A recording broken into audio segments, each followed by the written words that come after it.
What's going on, everybody? This is your host, Demetrius, with the PPP Panthers Prime Podcast. Hey, man, week one wasn't the best showing for the Carolina Panthers. You know, we lost the game, but hey, we learned a lot from this game here. And I kind of told you guys how this game was going to go. I'll remind you.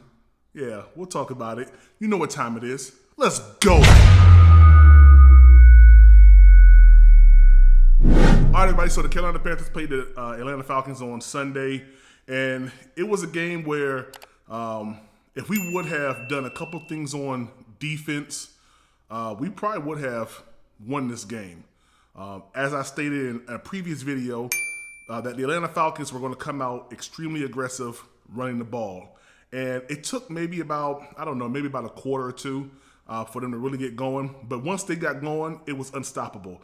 Bijan and Tyler Algier, they really carved out our defense, man, to the tune of a lot of yards and a lot of broken tackles. And I did a previous video, maybe about a week prior to week one, saying that if we, stopped the run, if we bottled up Bijan Robinson, then we had a better chance of winning this game compared to if we didn't. And, of course, you guys saw it. He broke 3 tackles. He was unstoppable. They had a nice zone running game, man. I mean, it was just, it was amazing. I ain't gonna lie to you. The feel in the stadium was crazy. The Atlanta Falcons fans let us know, they let us know that, hey, we told y'all we was gonna do this, and we did it, and we did it effectively. So, week one's in the books. A lot to learn from. Bryce didn't have the best first game in the NFL.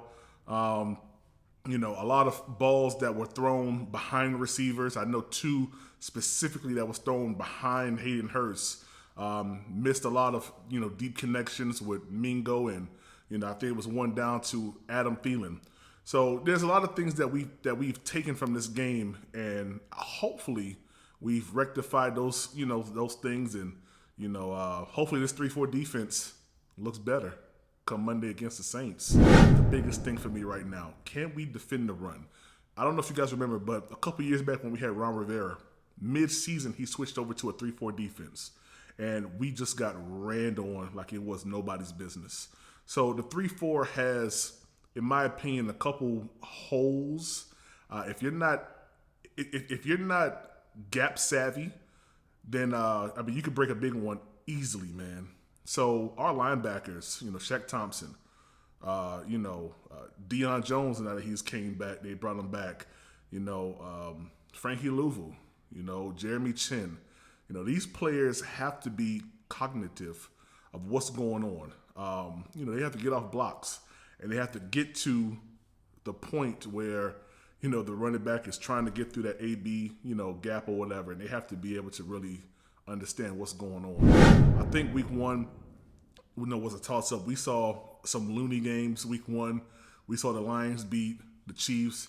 We saw Dallas destroy the Giants. So we saw the Bucks beat the Vikings. So, it was a lot of crazy things that were going on week one. I believe week two, things start to mellow out. We have the Saints coming into town on Monday, which is, a pretty good game, man. It's the first home game here in Charlotte. The atmosphere is going to be amazing.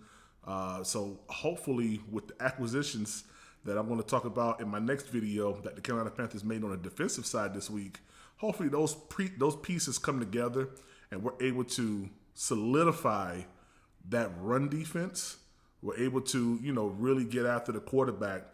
Let me stop here real quick and let me give kudos to Brian Burns.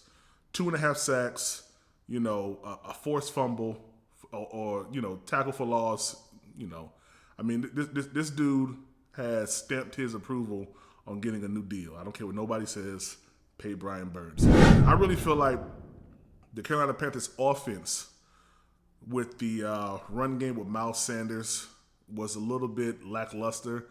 And, rightfully so. He didn't play any preseason games. He had no time. He had no reps. So, seeing Chuba Hubbard outperform Miles Sanders, really isn't a shocker to me because Chuba Hubbard had more time.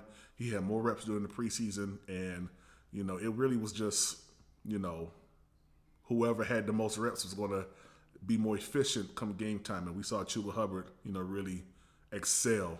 I that one play, it was a little shocker for me because I've been on the Chuba Hubbard must be, kicked off this team bandwagon. So, big ups to Chuba Hubbard, man, for really stepping up, man.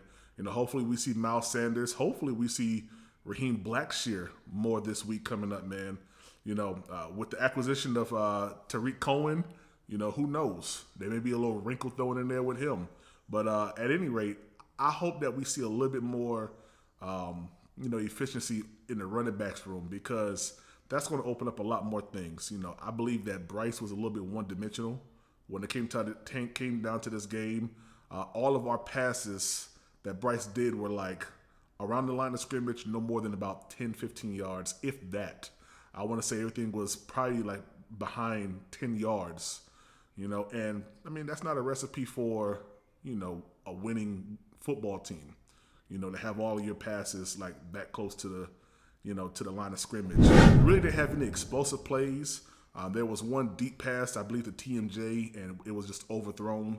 So, hopefully with with DJ Chark coming back to practice, this is day 2 that he's been back to practice, and hopefully, things are looking up for him to make a resurgence. Also, I do believe that the Carolina Panthers will integrate Amir Smith-Marset into the offense more. He just came to the team a week before week 1. So, they had him doing, something that he's familiar with, which is running punt returns back, kick returns, But I do believe that you integrate him more into the offense this week. We have a New Orleans team that's pretty good on defense. We have a New Orleans team that's amazing when it comes down to the receiving core. So I do believe that we might have our hands full again, in the cornerback battle, the cornerback situation with J.C. Horn going down. So, it's important that we just have overall a good collective play, this week here from the Carolina Panthers. Everybody needs to dot their I's and cross their T's this week here. We cannot go down. We're already last in the division right now. We're dead last right now. We get a win here in New Orleans. We start stacking some wins. Next week we go to Seattle. We start stacking some wins, and get this thing going. I do believe that we'll see better play from Bryce Young this week. So, things are looking up. I will say that things are looking up, with the different acquisitions that we've gotten, this week here since week 1. All right, so that's what I think about week 1. Tell me how you feel in the comment section below. Make sure that you like, comment, and subscribe. I appreciate all the subscribers that has been subscribing to Panthers Prime Podcast. Hey, man, we are growing. We're almost at 700 subs, and I'm excited, man. Big things about to happen with this channel, man. So y'all keep subbing. I'm going to keep bringing content, man. And, hey, this is your boy Demetrius with the PPP, Panthers Prime Podcast. You know what time it is. Let's go.